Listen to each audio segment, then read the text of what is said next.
Union Budget 2026 unveiled a wide ranging set of initiatives focused on education, tourism, and transport connectivity, signaling the government's push for inclusive growth and long term development. To support girls' higher education, the budget announced the setting up of girls' hostels in every district across the country.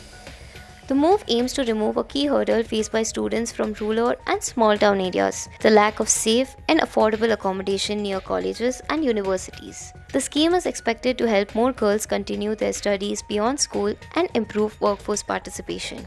Tourism and heritage development also received strong attention. The budget proposed developing 15 archaeological sites into cultural tourism hubs.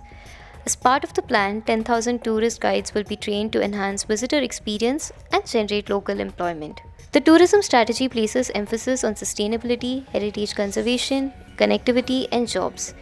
Eco friendly trekking and hiking trails are planned in the Himalayan region, the Eastern Ghats, and the Western Ghats.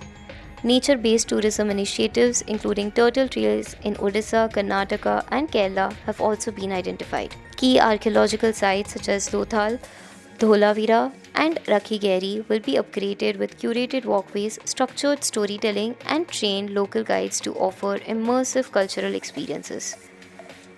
On the infrastructure front, the budget announced 7 new high speed rail corridors linking major cities and economic centers. The proposed corridors include Mumbai Pune, Pune Hyderabad, Hyderabad Bengaluru, Hyderabad Chennai, Chennai Bengaluru, Bengaluru Varanasi, and Varanasi Silguri.